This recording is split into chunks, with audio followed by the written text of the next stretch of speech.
nuevamente Dios nos da la oportunidad de encontrarnos para esta próxima lección, la número 13 de nuestro curso bíblico, La Fe de Jesús. Explora las verdades transformadoras de la palabra de Dios en este curso bíblico. La Fe de Jesús.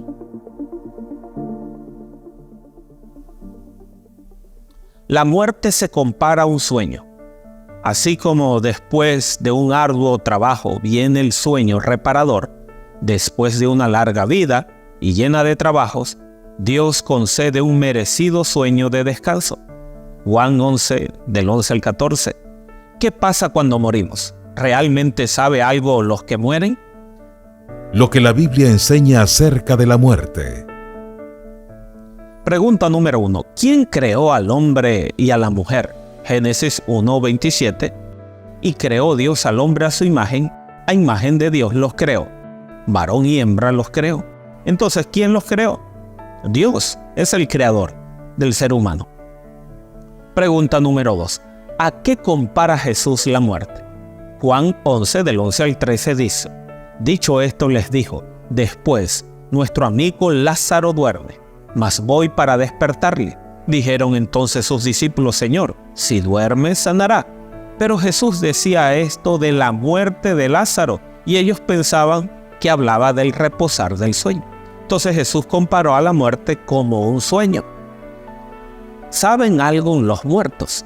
Eclesiastés 9, del 5 al 6. Porque los que viven saben que han de morir, pero los muertos nada saben ni tienen más paga, porque su memoria es puesta en el olvido. También su amor y su odio y su envidia fenecieron ya, y nunca más tendrán parte en todo lo que se hace debajo del sol. Los muertos nada saben. Pregunta número 4. ¿Qué ocurre con el alma entonces? Ezequiel 18:4. He aquí que todas las almas son mías, como el alma del Padre, así el alma del Hijo es mía. El alma que pecare, esa morirá. Entonces la respuesta es que el espíritu de vida vuelve a Dios.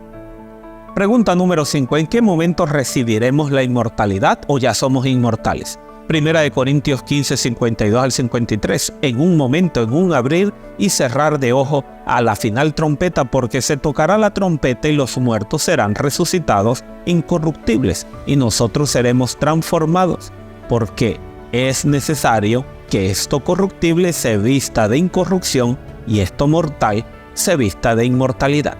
Entonces, la inmortalidad la recibiremos en la segunda venida de Cristo. Pregunta 6. ¿Debemos consultar a los muertos? Deuteronomio 18, 10 al 12, Isaías 8, 19 al 20. Y si os dijeren, preguntad a los encantadores y a los adivinos que susurran hablando, responded: ¿no consultará su pueblo a su Dios? ¿Consultará a los muertos por los vivos?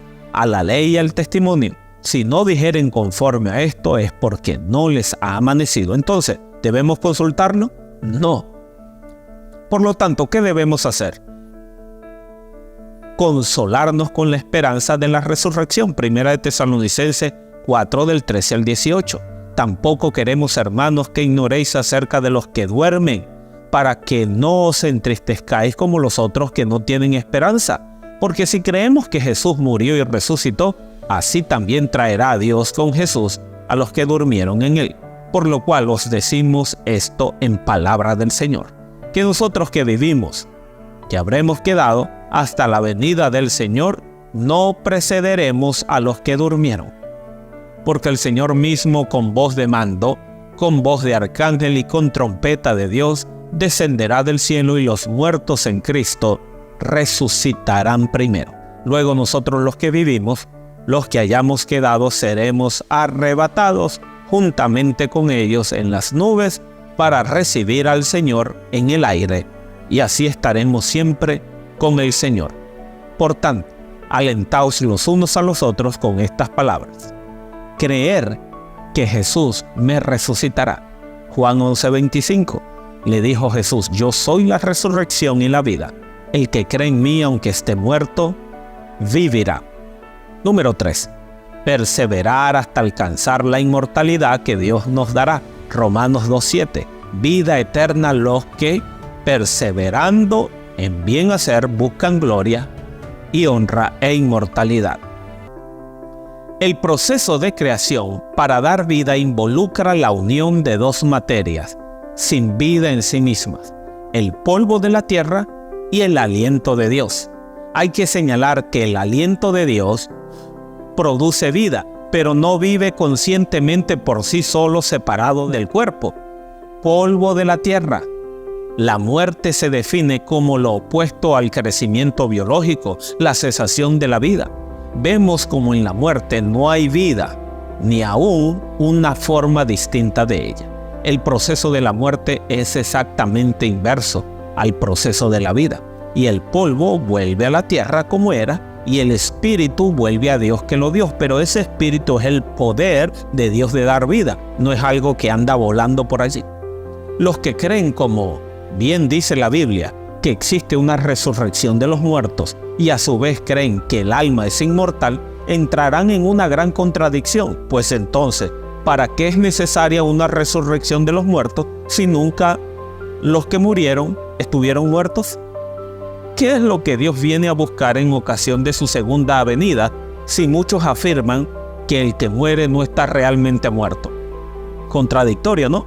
Jesús dice en Juan 11:25, yo soy la resurrección y la vida, el que cree en mí, aunque esté muerto, vivirá. Hay una gran diferencia. Esta preciosa promesa nos asegura que la muerte no tiene que ser el final. Para los que aman a Jesús hay esperanza de vida eterna, pero los muertos nada saben, no andan volando por allí. Pero, ¿cuándo comienza la eternidad? Algunos piensan que cuando una persona muere tiene un alma eterna que sube al cielo o quedó en el limbo o en el infierno. Si fue buena o mala, está en determinado lugar. Pero ¿qué dice la Biblia? En 1 Timoteo 6:16 se nos dice claramente que Dios es el único que tiene inmortalidad, que habita en luz inaccesible. Él no fue creado, Él existe por sí mismo y no tiene principio ni fin. La paga del pecado es la muerte, pero Dios, que es el único inmortal, concederá la vida eterna a sus redimidos. Hasta ese día la muerte es un estado inconsciente para todas las personas. Cuando Cristo, quien es nuestra vida, aparezca, los justos resucitarán. Los justos vivos serán glorificados y arrebatados al encuentro de su Señor. Hay esperanza más allá de la muerte si aceptamos en vida a Cristo Jesús.